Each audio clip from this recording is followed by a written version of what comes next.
No muevan la camioneta.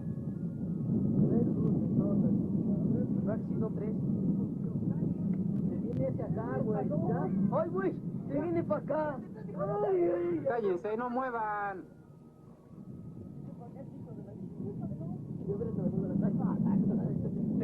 No muevan.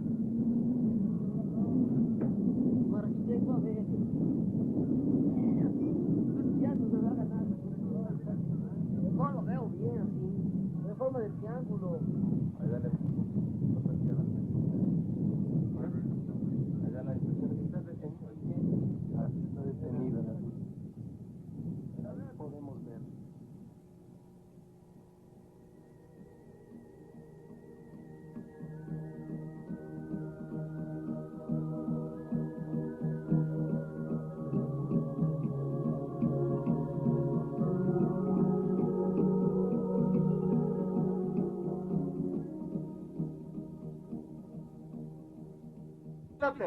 Oh, over there. Just get the national dog.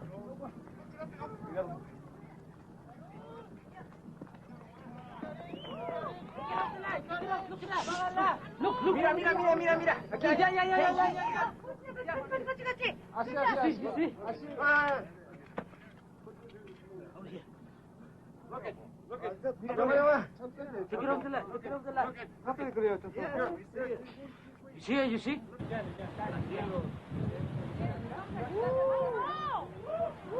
Mira tu avión.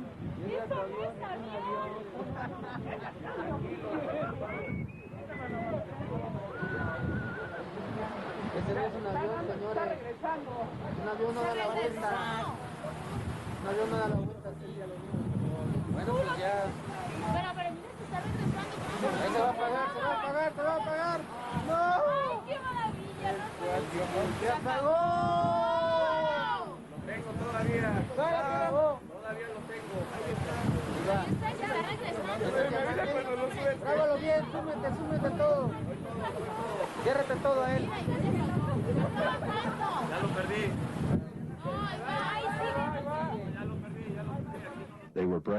Leur hardiesse coupe le souffle, ils sont de retour. Les objets inconnus concentrent leurs activités près des grands volcans. L'Istachatelil, la femme endormie, le mont Popocatépetl, la sentinelle endormie, qui sont sur le point de se réveiller. Ils sont restés immobiles au-dessus de Puebla, provoquant l'état d'alerte ovni dans la 4e ville du Mexique.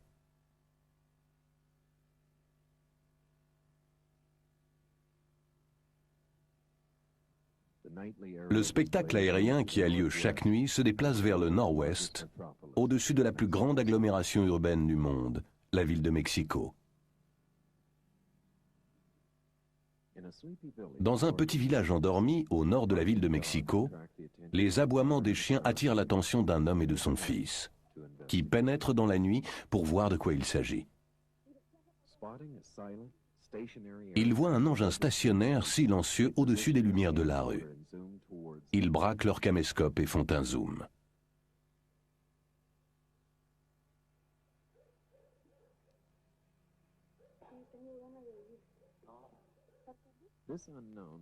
Cet engin inconnu était différent de ceux qu'on avait vus jusque-là. Un seul anneau de lumière autour d'une coque invisible.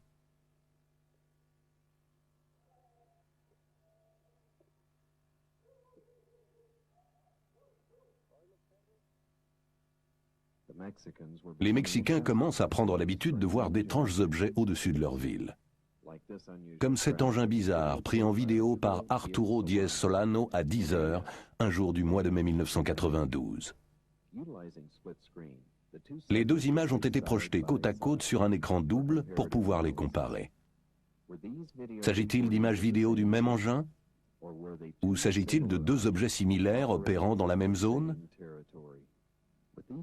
Chaque nouvelle séquence vidéo suscite plus de questions qu'elle n'apporte de réponses.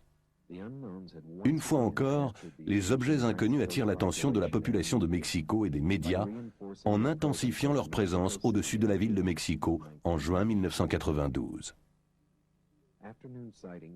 Les observations enregistrées sur caméscope l'après-midi deviennent chose courante.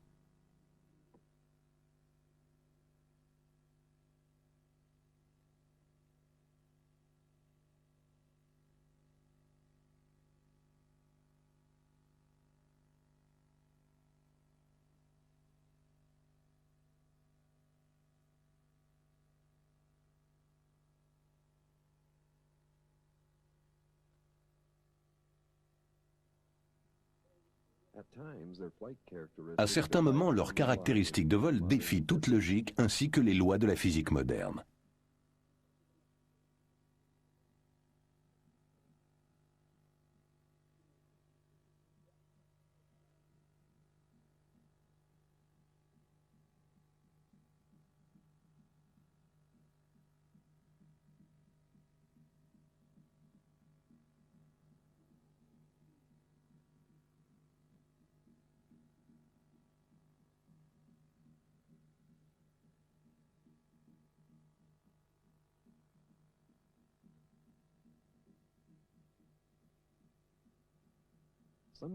Parfois, ils se promènent tranquillement le long des corridors aériens au-dessus de cette immense métropole, montrant leurs prouesses aériennes comme s'il s'agissait d'un jeu de cache-cache parmi les nuages.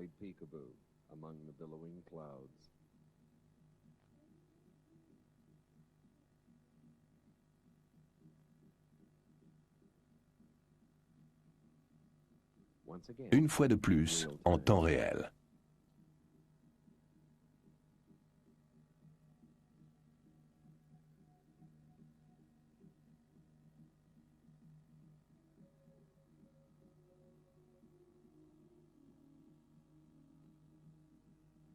Parfois, ils descendent en rase-motte. On peut apercevoir le reflet du soleil de l'après-midi.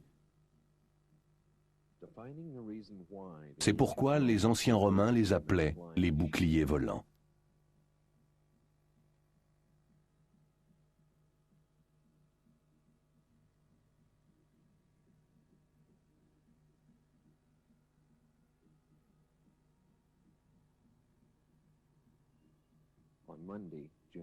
Le lundi 1er juin, cet objet volant non identifié, un ovni, traverse la vallée d'Ajusco, près des centrales électriques et des lignes haute tension.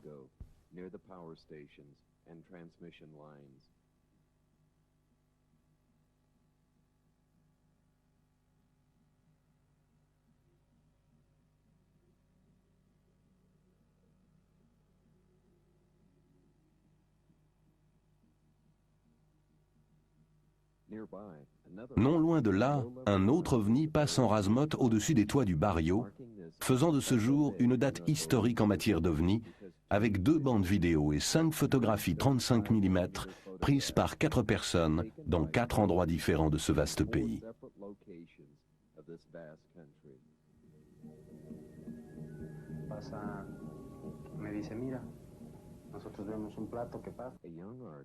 Un jeune artiste, Héctor Carranza, filme en 35 mm ces photographies très spectaculaires d'un objet en forme de disque.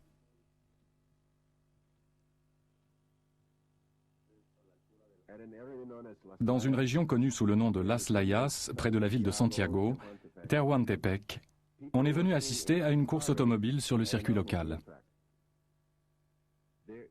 Dans le fond, des forêts. De nombreuses personnes ont vu et raconté avoir vu un disque argenté se dirigeant vers les arbres. C'était un dimanche, le 22 mars 1992, et il y avait de nombreux témoins.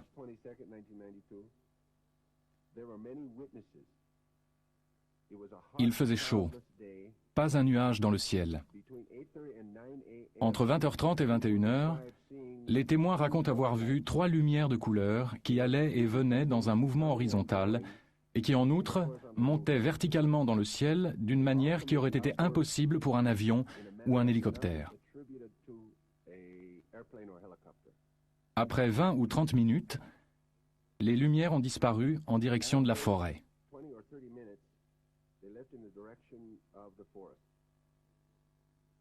C'est ainsi que les ont décrites ceux qui regardaient à la jumelle, ce qui n'était pas mon cas.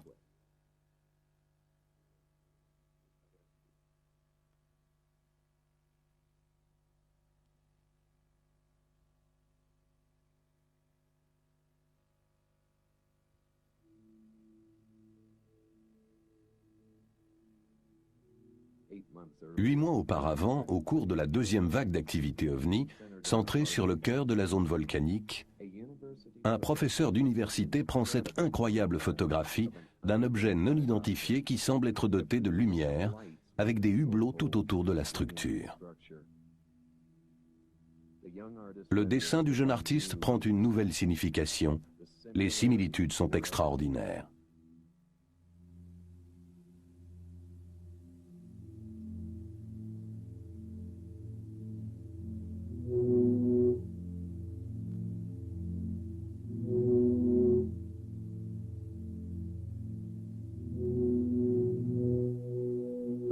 La deuxième photographie, celle de gauche, a été prise au même moment dans la même région du Mexique.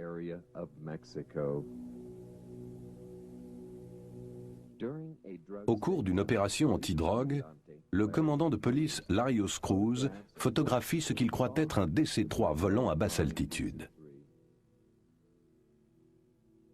Prises à différentes dates, ces photographies d'objets apparemment solides réfutent les aberrations généralement attribuées aux observations d'OVNI.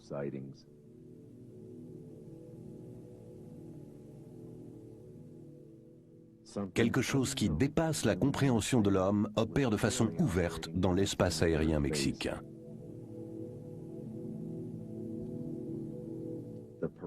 Ce défilé d'OVNI s'intensifie au-dessus de la ville de Mexico au cours du mois de juin 1992. Les habitants, encouragés par une presse sans préjugés et des programmes de radio et de télévision de grande écoute, scrutent le ciel de leur caméscope avec des résultats incroyables. Le 12 juin, un objet inconnu est repéré volant en direction du nord-est. Là encore, l'objet vole de façon très étrange, comme nous l'avons déjà vu. Il s'arrête net, se retourne et poursuit son chemin. De nouveaux groupes d'observateurs avec jumelles et caméscopes attendent dans l'angoisse le déroulement de cette extraordinaire histoire autour d'un homme très patient qui fournit énormément de séquences vidéos exceptionnelles.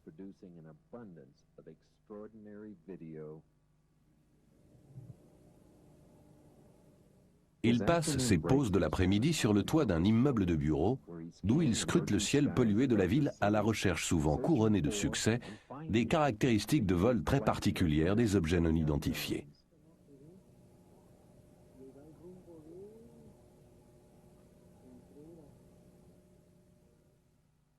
La vigilance et la bonne vue de Demetrio Feria vont être récompensées. Dès la fin juin, il a en main 9 bandes vidéo des objets non identifiés. Dans cet extrait tourné le 25 juin, l'objet non identifié semble tourner sur 90 degrés. Remarquez le dessus de l'objet qui passe du blanc au noir pendant son mouvement rapide dans le ciel nuageux.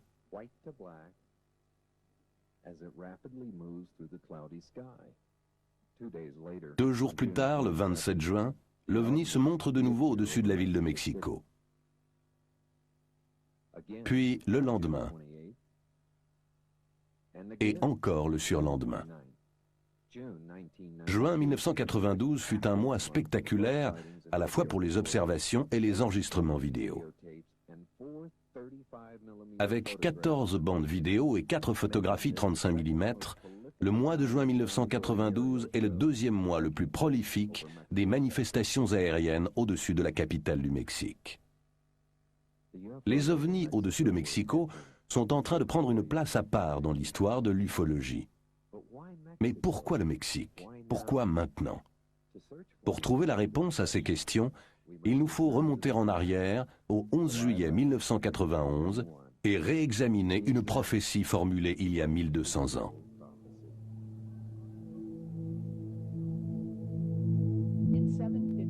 En l'an 755 de notre ère, les prêtres mayas nous léguèrent un message prophétique trouvé dans le Codex de Dresde, l'un des textes qui nous restent de la grande époque maya. La prophétie annonce qu'un nouveau soleil, un soleil tigre, naîtra le 11 juillet 1991. Ce soleil, qui pour les astronomes modernes est une éclipse de soleil, annoncera 2 événements qui changeront la vie de l'humanité.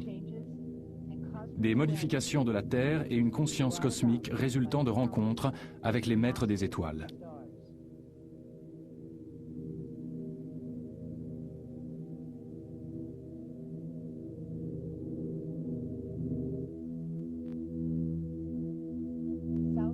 Au sud de la ville de Mexico, dans la Zona Volcanica, sur les pentes du mont Popocatépetl, une équipe d'alpinistes remarque une lumière brillante d'origine inexpliquée.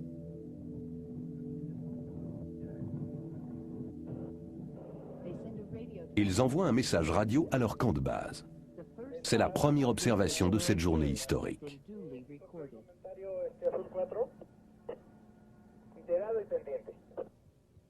Sur tout le parcours de l'éclipse, les scientifiques règlent leurs instruments au fur et à mesure que l'heure de l'éclipse approche. La population de cette immense ville se prépare pour cet événement cosmique, objet de la prophétie de leurs ancêtres. C'est le 6e soleil, le soleil de Quetzalcoatl, le dieu légendaire qui avait fait le vœu de revenir. La légende du 6e soleil, le nouveau soleil annoncé par la grande éclipse qui vient d'avoir lieu, parle d'une ouverture de connaissance. Le 6e soleil indique précisément le moment de cette venue. Les visiteurs du temps sont ponctuels. Le 11 juillet 1991, alors que toute la population de Mexico regarde vers le ciel, la première vague apparaît dans de beaux chariots argentés qui réfléchissent la lumière du soleil. Précisément au moment culminant de l'éclipse solaire, un engin en forme de disque apparaît dans le ciel de la ville, restant en sustentation pendant 30 minutes. 17 personnes au sol filment l'objet sur caméscope. Cela ne s'est jamais produit auparavant dans l'histoire de l'ufologie. Grâce au caméscope, les événements du 11 juillet déclenchent la vague d'émotions populaires la mieux documentée en matière d'OVNI.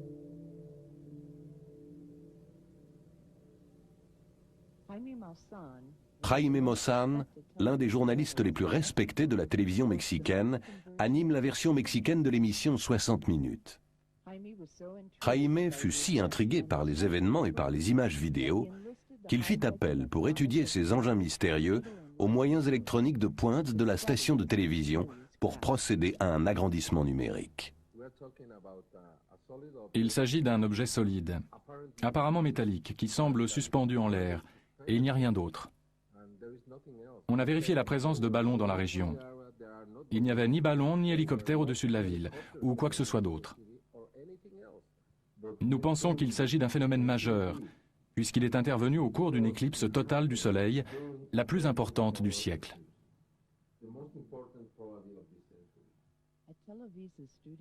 Dans les studios de la Televisa, on procède à une analyse comparative des 6 meilleures vidéos prises au cours de l'éclipse solaire. On trouve chaque fois des objets métalliques en forme de disque qui renvoient la lumière du Soleil. Les maîtres des étoiles n'auraient pas pu mieux calculer leur coût. À un moment où tous les yeux sont tournés vers le ciel, 17 personnes différentes dans différents quartiers de la ville de Mexico ont filmé l'objet en vidéo. Une soucoupe volante classique suspendue en l'air, flotte, tourne peut-être sur elle-même. Dans la ville de Puebla, à 140 km au sud-est de la capitale, 3 bandes vidéo ont été tournées au cours de l'éclipse. Chacune possède ses propres caractéristiques. Dans cet extrait tourné par Rafael González, on aperçoit un vaisseau quittant l'écran à droite du Soleil pendant l'éclipse.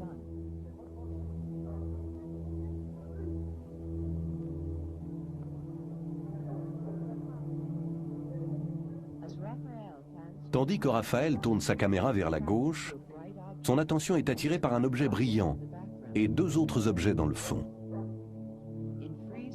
Avec l'arrêt sur image, nous voyons clairement ces 3 objets inconnus. Mais surtout, il est certain que le plus brillant des 3 ne peut pas être une étoile, car derrière lui, nous voyons passer des nuages.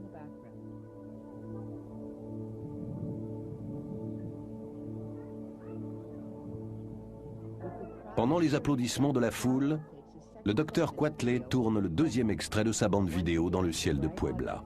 Encore une fois, les objets brillants semblent se situer devant le fond nuageux. Entre-temps, au centre de la ville, la famille Breton a la surprise de voir plus qu'elle n'attendait, comme le montre cette séquence vidéo. Ce disque argenté fut enregistré à 13h22, à 140 km environ du lieu où M. Harreguin a pris au même moment des images semblables.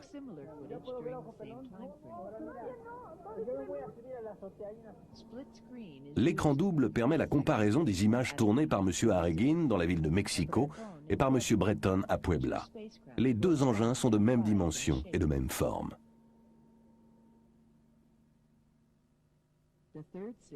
Oaxaca, à 500 km environ au sud-est de Mexico, fut la troisième ville où l'on a enregistré sur vidéo des ovnis pendant l'éclipse solaire. Le docteur Irv Trujillo tourne cette séquence 1 minute avant l'éclipse totale. Les défauts de la vidéo proviennent de la bande originale. Il est 13h30 et le soleil est en pleine éclipse. 6 minutes après l'éclipse totale, l'objet inconnu est encore clairement visible en plein jour. L'horloge du caméscope indique que l'objet est resté immobile au-dessus d'Oaxaca pendant au moins 8 minutes. Pendant toute la durée de l'éclipse, les horloges des caméscopes nous donnent un enregistrement détaillé qui semble confirmer la présence de plusieurs engins. Le docteur Trujillo filme cette image au-dessus d'Oaxaca à 13h29, tandis qu'à 400 km au nord-ouest, au-dessus de Puebla, Rafael González enregistre ces images à 13h29.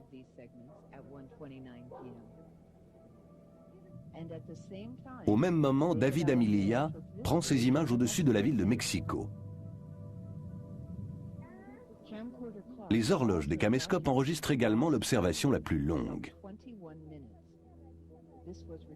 Eric Aguilar, 16 ans, enregistre une observation de 21 minutes depuis le toit de la maison familiale à Mexico. Au début, l'horloge indique 13h04.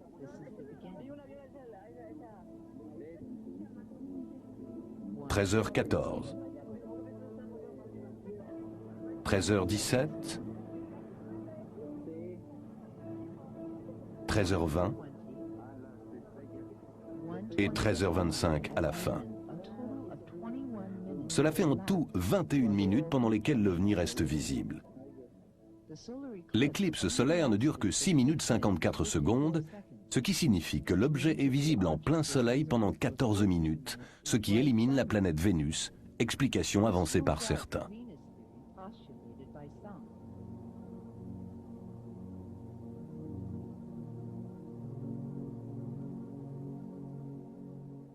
Pour chercher à comprendre, nous avons soumis la séquence Aragin aux analyses d'un laboratoire spécialisé.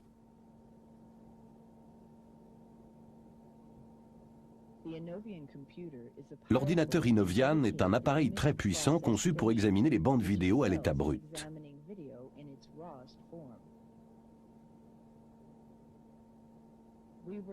Nous avons évité d'examiner les images agrandies numériquement dans les studios de Televisa pour éliminer toute possibilité d'artefacts électroniques. Nous nous sommes intéressés à la pellicule originale d'Aragin, qui ne dure que 8 secondes. We focused our attention on the original segment of the Aragin footage, which was only 8 seconds in length.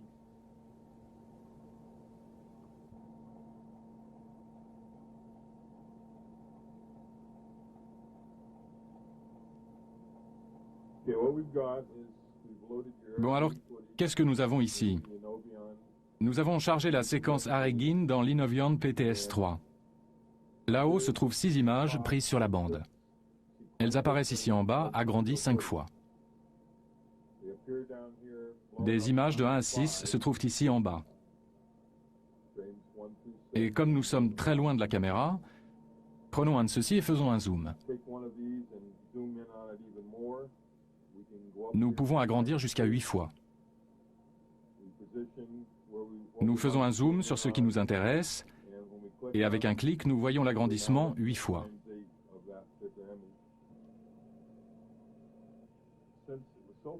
Il n'y a que 4 lignes de balayage qui rencontrent le capteur image de la caméra.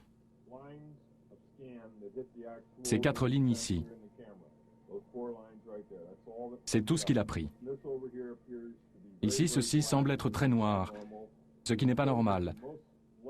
Cela nous montre que cet objet était illuminé dans cette direction-là. Ici se trouve une ombre. Le mieux que l'on puisse trouver, c'est une sorte d'objet en forme de palette de hockey.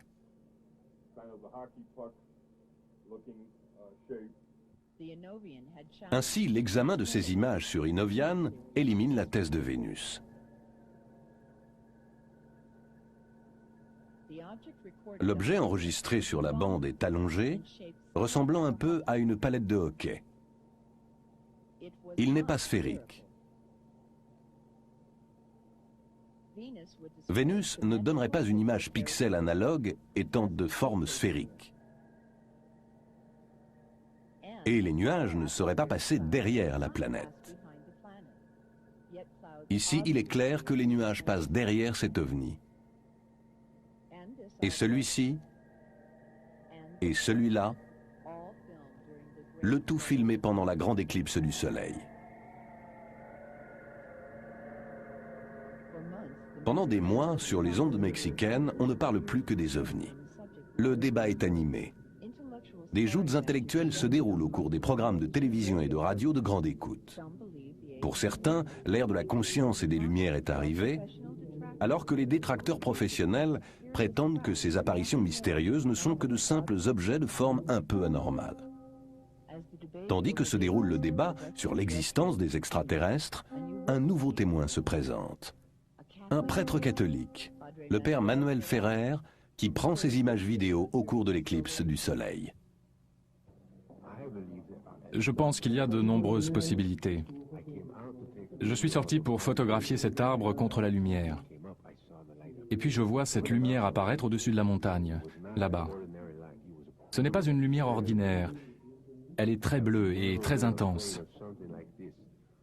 Je n'ai jamais eu peur de ce genre de choses, bien au contraire. Ce que j'ai pu observer était merveilleux. Un jour, un philosophe a dit « Si Dieu se trouve en dehors de la vérité, je resterai du côté de la vérité. » Je pense donc qu'il n'y a aucune contradiction. À 160 km au sud, sur le plateau désertique proche de la ville d'Atlixco, on voit et on filme assez régulièrement des ovnis.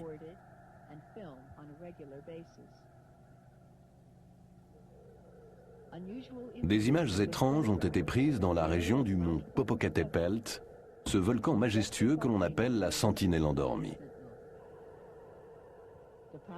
La population mexicaine se passionne pour ces spectacles aériens se déroulant chaque nuit. La deuxième vague a commencé.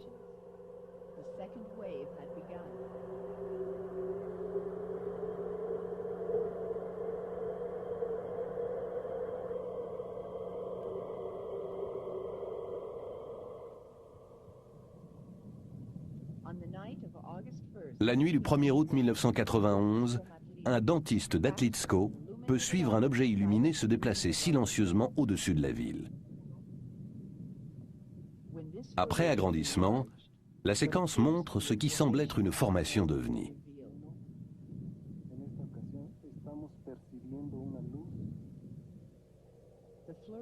L'activité intense se poursuit au-dessus de Metepec, d'Atlixco et au-dessus de Puebla. Le ciel nocturne de Puebla est devenu un point de ralliement pour les ovnis. Dans cette séquence spectaculaire, on voit deux objets en train de se rapprocher. Au même moment, deux autres objets arrivent. Il y a maintenant 4 objets inconnus qui semblent se regrouper.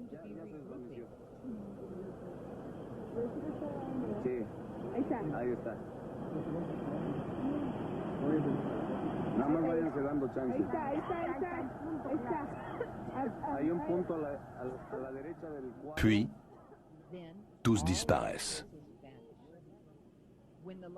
Lorsque le phénomène réapparaît, les 4 ovnis se retrouvent en formation serrée, accélèrent et prennent de l'altitude. Virant à gauche au-dessus d'Atlixco, ils disparaissent dans la nuit au-dessus de la zona volcanica en direction de l'est vers le golfe du Mexique. On signale de nombreuses observations dans l'état de Veracruz. Dans la ville de Poza Rica, une vingtaine d'écoliers décrivent artistiquement l'ovni qu'ils ont vu volant à basse altitude. Expérience confirmée par leurs professeurs. D'autres témoins aperçoivent d'étranges lumières. D'autres encore signalent la présence d'objets près du sol. Puis, les manifestations d'activité des ovnis prennent un tour inattendu. On voit dans les champs de canne à sucre des zones brûlées et aplaties. Il s'agit des premiers crop circles mexicains. D'autres témoins signalent la présence d'objets étranges survolant les États de Tabasco, Hidalgo, Taxalca, Puebla, Mexico, District fédéral et Veracruz.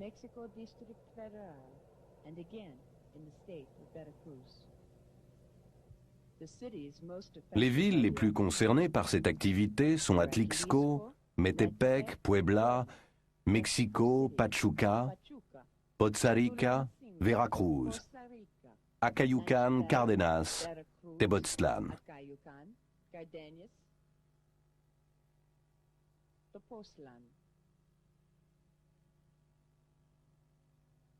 Des millions de personnes au centre du Mexique voient des objets volants non identifiés. Il s'agit aussi de la région où se trouve le plus grand nombre de volcans et de zones sismiques actives dans le pays.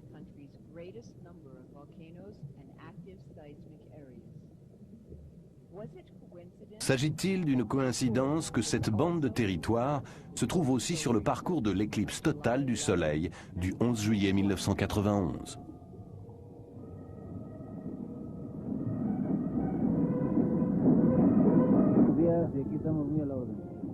Le 16 septembre de chaque année, l'anniversaire de l'indépendance du Mexique est une fête nationale avec défilés militaires et démonstrations en vol d'hélicoptères et d'avions à réaction des forces aériennes. Alors qu'il filme tout cela au caméscope, Vicente Sanchez enregistre également la présence d'un objet non identifié de forme circulaire pénétrant dans la zone depuis la droite.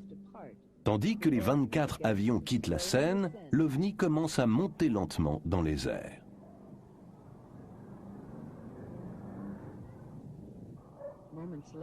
Quelques instants plus tard, 5 avions militaires quittent leur formation et prennent l'intrus en chasse, lequel accélère en laissant loin derrière lui les pilotes abasourdis. L'agrandissement de l'image fait apparaître clairement la forme circulaire de l'engin qui ressemble beaucoup à ceux photographiés par le docteur Pérez et le commandante Cruz. Pour éliminer la possibilité d'un ballon sonde météorologique qui se serait égaré, José Reyes, du service météorologique de la ville de Mexico, accepte de lâcher un ballon dans des conditions contrôlées devant les caméras. Vu sa dimension, sa forme et sa rotation, est-il possible que l'objet non identifié soit un ballon sonde? Un seul ballon a été lâché le 16 septembre à 6 h du matin. Le défilé militaire se déroula l'après-midi.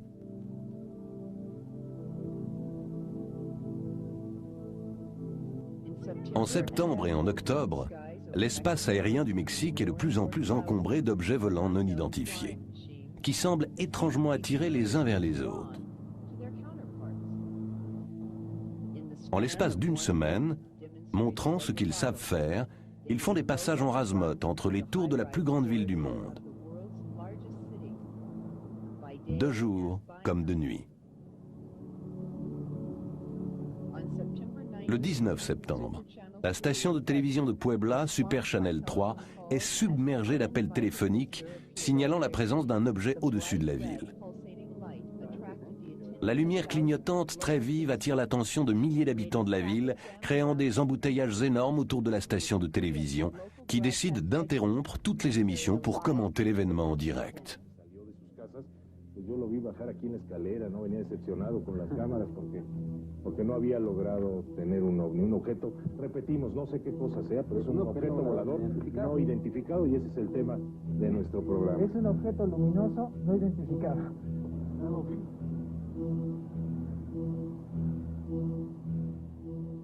À partir du 2 novembre, il est possible d'enregistrer chaque nuit les vols des ovnis.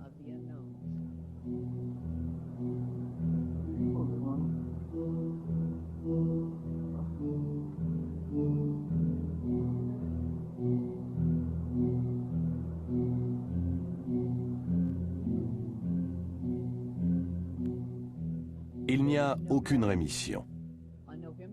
Le 9 novembre, un objet non identifié est filmé en vidéo par un jeune étudiant, Angel Cruz. Ce nouvel engin semble tourner sur son axe dans le sens contraire de celui des aiguilles d'une montre, tout en traversant tranquillement le ciel de la ville de Mexico avant de disparaître derrière un bâtiment d'habitation. L'objet ressemble à celui qui fut filmé au-dessus de Tepoztlán par Carlos Diaz. Sur écran double et agrandissement, nous pouvons comparer les objets qui semblent identiques. which appear to be identical. In late February, Vers la fin février, l'activité ovni reprend dans la zona volcanica, au-dessus des villes assiégées d'Atlixco et de Metepec.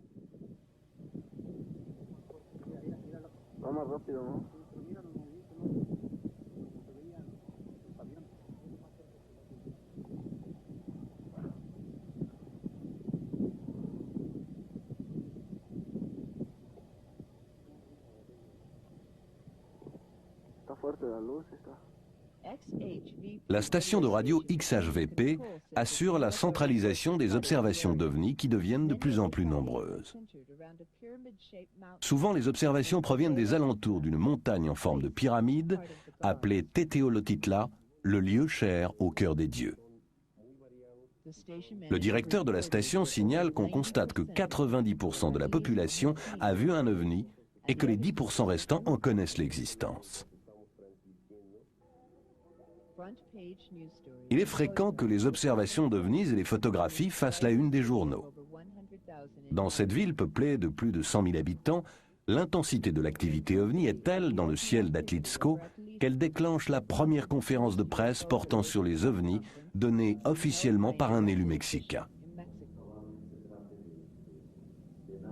En réponse à une question sur la position du gouvernement mexicain sur les OVNIs, il répond: Ni le gouvernement ni les autorités militaires ne se sentent menacés par les ovnis. Nous ne savons pas qui ils sont, mais ils existent. Et comme tout le monde, nous sommes remplis de curiosité. Et les ovnis aussi. Ils semblent extraordinairement fascinés par les pylônes de transmission, comme on le voit dans cette séquence filmée par M. Del Calejo depuis le toit de son immeuble dominant la ville de Mexico.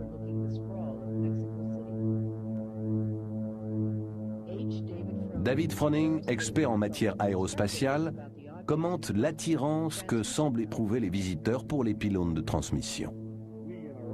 Nous, terriens, au cours de nos explorations planétaires, nous nous intéressons à tout ce qui concerne l'énergie émise. Nous pouvons donc imaginer que d'autres explorateurs s'intéressent aux ondes hertziennes, même très simples, émises par nos émetteurs radio. C'est d'ailleurs un avantage de pouvoir se rapprocher parce que le signal devient beaucoup plus fort. Et il est alors possible de mesurer avec beaucoup plus de précision des paramètres tels que la modulation d'amplitude et de fréquence ou le schéma des faisceaux lorsqu'on se trouve à l'intérieur du champ de l'antenne. On peut donc imaginer que quelqu'un, quelque part, complète sa banque de données en matière de signature électromagnétique des émetteurs situés sur la planète Terre.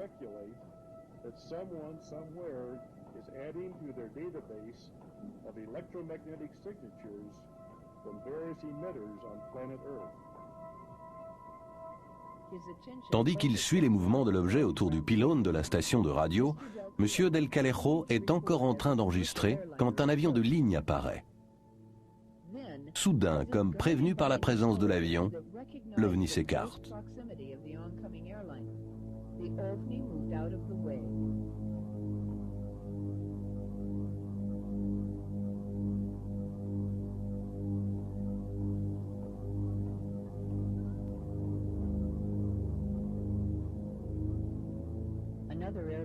Un autre avion s'approche et l'OVNI s'écarte de nouveau. Cette possibilité de la présence à bord d'une intelligence capable de guider l'OVNI s'observe sur de nombreuses séquences vidéo.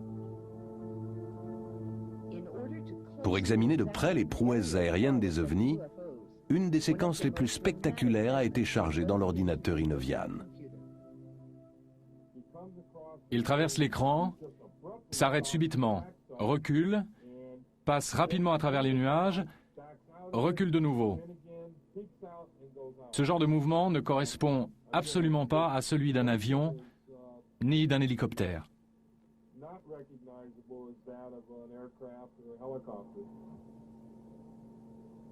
L'examen informatique fait ressortir un autre fait remarquable. Juste là, reculez. Quel est cet objet ici? Je ne sais pas, je ne l'ai pas encore regardé. On va faire un zoom et on verra. Bon Dieu, ça ressemble vraiment à une palette de hockey. Je crois que vous venez de découvrir un deuxième objet sur la même image. Revenez à l'image initiale et déplacez l'objet jusqu'à celui que nous venons d'examiner. Passez à l'objet en dessous.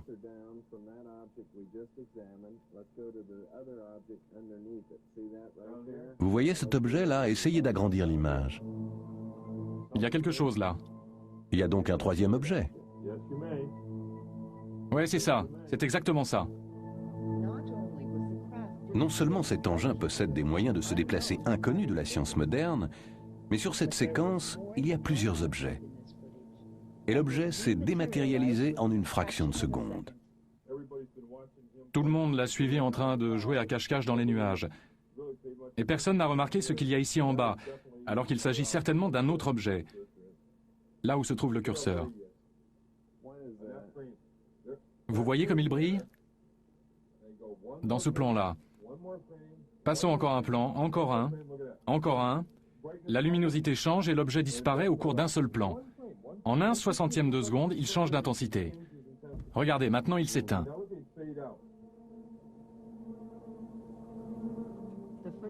On retrouve le même phénomène dans un seul plan de la séquence filmée à Super Channel 3. Lorsqu'on examine de près d'autres vidéos où l'on voit les pylônes de transmission, on découvre une autre anomalie très surprenante. Quelque chose là aussi apparaît et disparaît en 1/30e de seconde. On effectue les comparaisons entre l'OVNI à droite au-dessus de la tour et l'objet qui apparaît près du pylône. À notre étonnement, l'agrandissement numérique fait apparaître des similitudes entre les deux images en matière d'ombré et de pixels.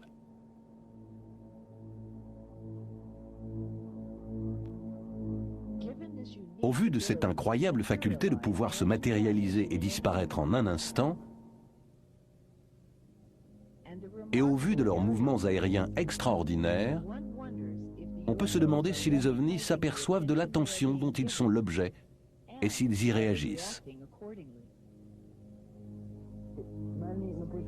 C'est certainement l'avis de ces trois adolescents. L'expérience qu'ils partagent par cette belle nuit de décembre semble confirmer cette possibilité.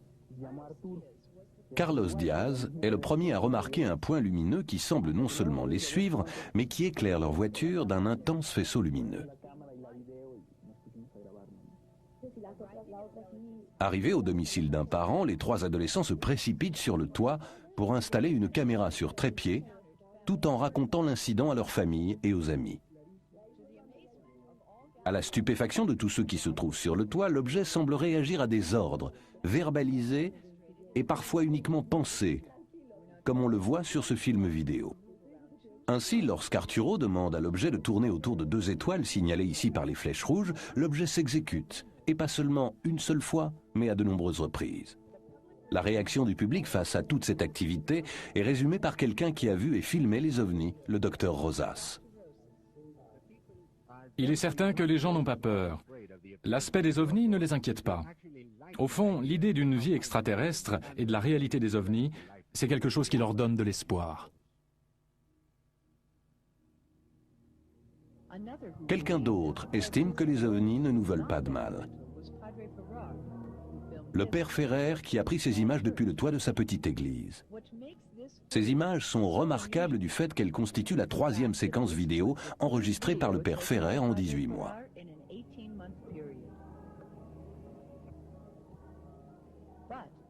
Il n'est cependant pas le seul à avoir pu filmer les ovnis plusieurs fois. De nombreuses autres personnes ont pu filmer les ovnis plusieurs fois au caméscope.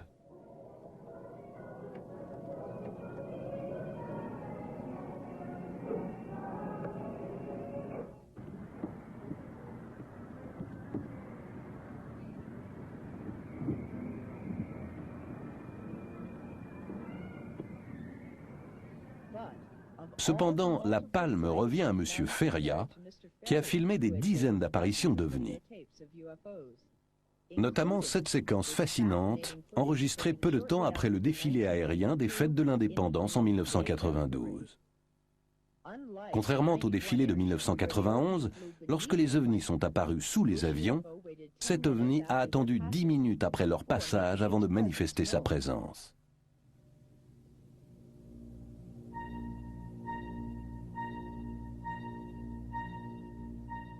Les ovnis apparus au-dessus du Mexique et suivis sur les écrans radars ont été classés en 7 types, en fonction de leur volume, de leur dimension et de leur masse. Le premier type est apparu pendant l'éclipse. Le deuxième a une forme d'ovni classique. Le troisième est une sphère qui semble comporter des ouvertures. Le quatrième ressemble à une toupie.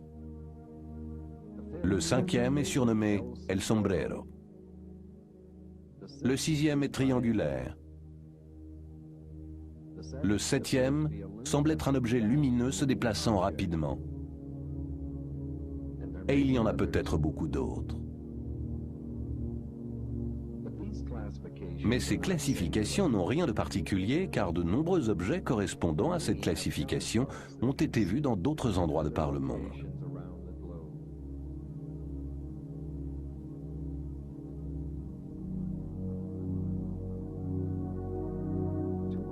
Cependant, jusqu'à présent, on n'avait jamais filmé des ovnis de catégories différentes en même temps. Et puis, un après-midi d'automne, c'est arrivé.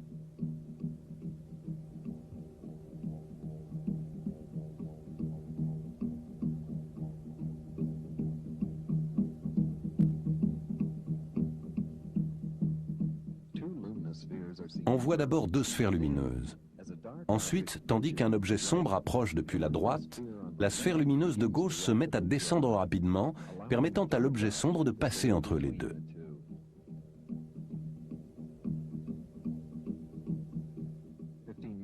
« 15 minutes plus tard, les 2 sphères lumineuses se trouvent presque à l'horizontale, alors qu'un objet sombre passe entre les deux. En utilisant la plus grande définition offerte par l'agrandissement numérique, on peut mieux distinguer ces ovnis.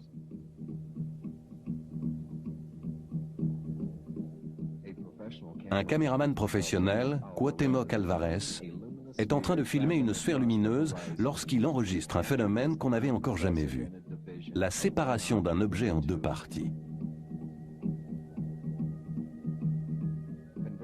En noir et blanc, on voit plus clairement la division se faire et l'objet inférieur tomber verticalement.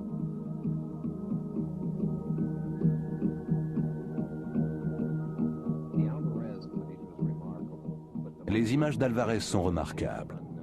Mais on doit à messieurs Écart et Trujillo ce qui est sans doute l'image vidéo la plus spectaculaire des ovnis. Cela commence par une observation classique d'un objet unique, pour devenir rapidement une série d'événements extraordinaires.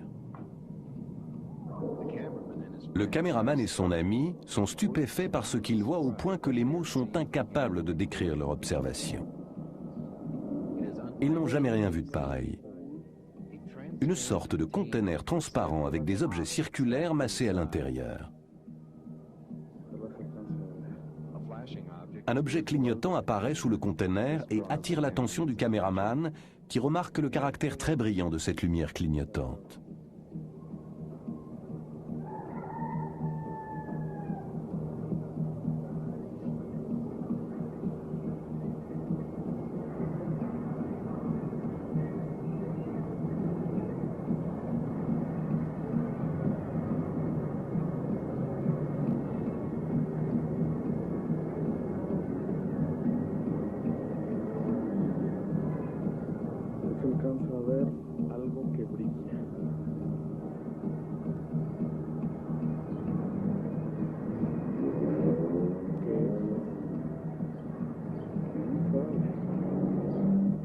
Au moment où le caméraman fait un zoom pour déterminer la distance,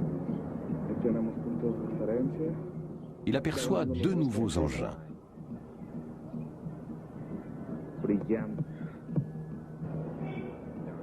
Il a maintenant 3 engins dans son objectif.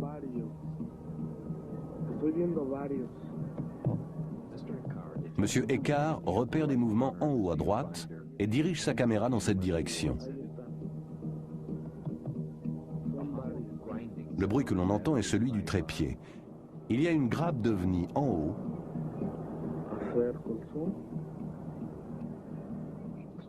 et 3 en bas.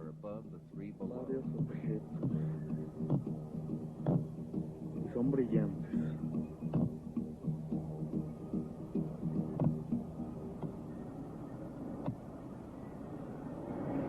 Dejo la cámara sin mover.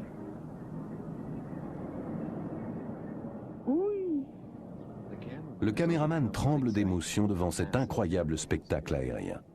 Et il y a de quoi. C'est la première fois que l'on enregistre au caméscope en plein jour une armada d'objets volants non identifiés au-dessus d'une grande ville.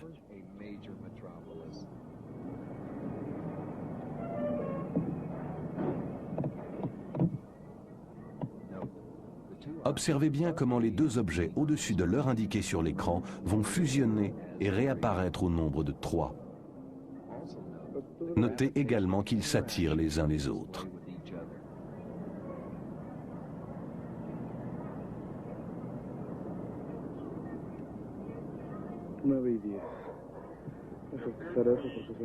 Il semble qu'il y ait une vingtaine de ces objets sur la même image. Nous avons étudié un seul plan, celui lorsque le caméraman relève la caméra. Et nous avons compté 1, 2, 3, 4, 5 ovnis qui sont clairement visibles sur cette image. Avec un zoom sur celui-ci, au milieu, nous retrouvons l'image de la palette de hockey. Celui du haut fournit un peu plus d'informations. Cet objet recouvre plus de 4 lignes de balayage sur la caméra initiale. Nous voyons au moins 1, 2, 3, 4, 5, 6, 7, 8, peut-être 9 et 10 objets là-haut. Prenons cette zone-ci et retirons la couleur. Cela augmente le contraste.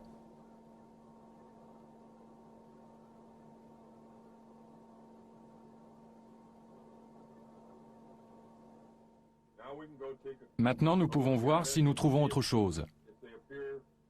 Il s'agit d'un ciel d'apparence normale. Autour de cet objet-ci, il ne semble pas y avoir de perturbations atmosphériques, ce qui serait le cas avec un hélicoptère. Cet objet semble immobile.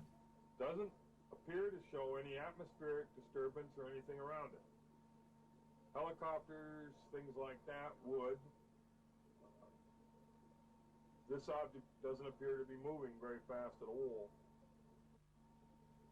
It's not emitting any great amount of heat. On sait qu'il n'émet pas beaucoup de chaleur, parce que l'analyse informatique permet de voir assez clairement les ondes de chaleur.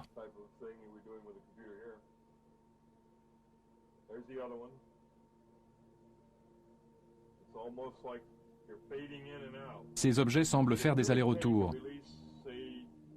S'il s'agissait d'un lâcher de 4 ballons blancs, on s'attendrait à ce que tous les 4 présentent le même aspect. On ne voit pas du tout comment 4 ballons se trouveraient dans le ciel avec l'un d'entre eux présentant des contrastes différents des autres, à moins que celui-ci ne se trouve très éloigné.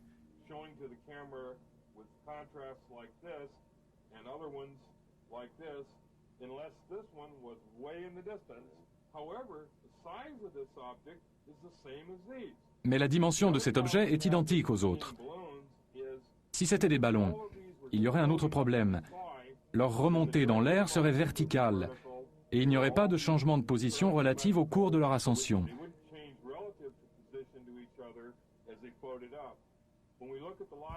Or, si nous examinons la vidéo, plusieurs de ces objets semblent monter et d'autres descendre.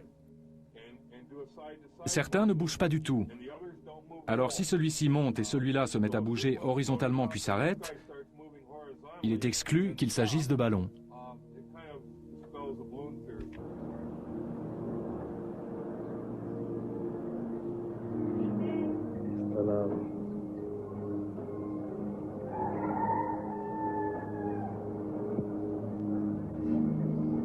C'est bientôt le Nouvel An et les ovnis continuent à défiler dans le ciel du Mexique.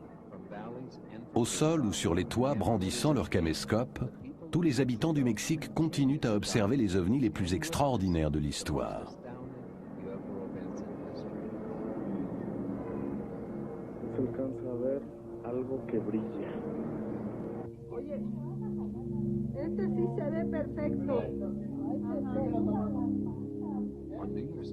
Le jour de l'an, les ovnis réapparaissent. Les premiers sont observés vers 14 heures. Ya nada más. Le suspense s'intensifie lorsqu'on enregistre la présence de 2 autres ovnis au-dessus de la ville à 15h51 et à 17h21. L'excitation est alors à son comble. Les gens s'arrêtent dans la rue pour regarder le ciel. Les voitures s'arrêtent sur l'Avenida Reforma, la principale artère de la ville, et les automobilistes se mettent à abandonner leurs véhicules pour regarder les ovnis survolant la ville. Même les policiers sont médusés.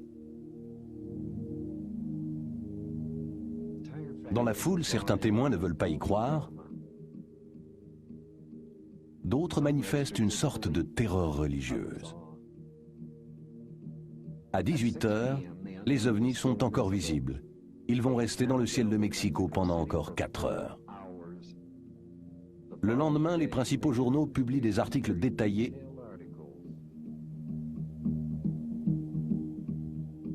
et des photos fascinantes.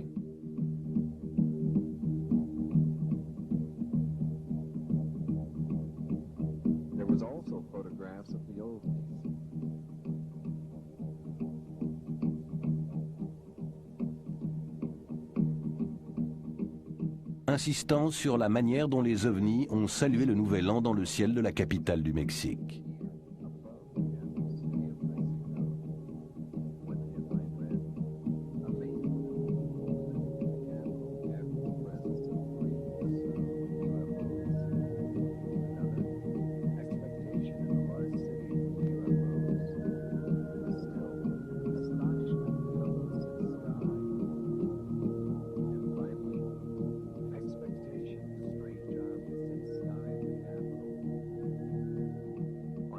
En ce jour de Nouvel An, le Mexique est sorti de l'âge de l'innocence.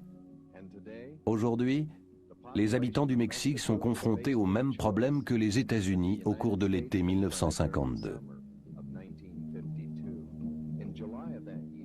Rappelez-vous, en juillet de cette année-là, 14 objets volants non identifiés firent des passages en rase-motte au-dessus de la capitale fédérale, Washington. Repérés par radar, les ovnis furent poursuivis par les avions de chasse. Mais chaque fois que les avions entraient dans la zone de vol des ovnis, ceux-ci disparaissaient des écrans radars de la tour de contrôle. Puis ils réapparaissaient.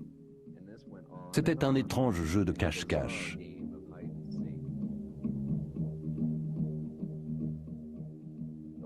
La Maison-Blanche et le Pentagone furent submergés d'appels téléphoniques.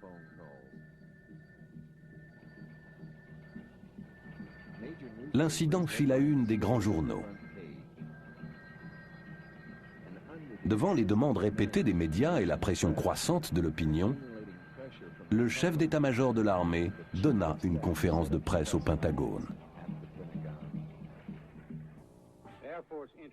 L'intérêt manifesté par l'US Air Force pour ce problème résulte de l'obligation d'identifier et d'analyser de notre mieux tout objet se trouvant dans l'espace aérien américain et pouvant constituer une menace pour les États-Unis. Conformément à cette obligation, depuis 1947, nous avons reçu et analysé 1000 à 2000 notifications. Un certain nombre de ces comptes rendus représentent le témoignage d'observateurs crédibles concernant des choses relativement peu croyables. Ce sont ces observations-là que nous cherchons à expliquer actuellement. Jusqu'à présent, nous ne sommes parvenus qu'à une seule conclusion ferme concernant ces dernières observations. On ne trouve aucun élément permettant de conclure à une menace contre les États-Unis.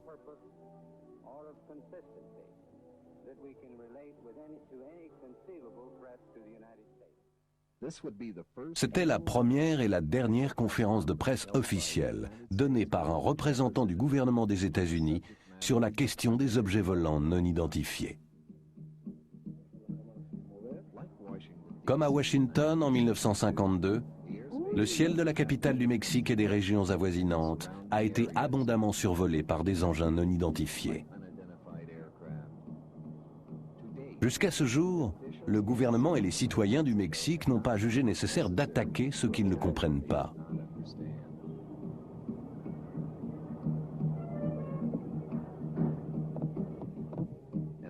Nous pouvons espérer que dans l'avenir, ils continueront à faire preuve d'autant de courage et d'ouverture d'esprit.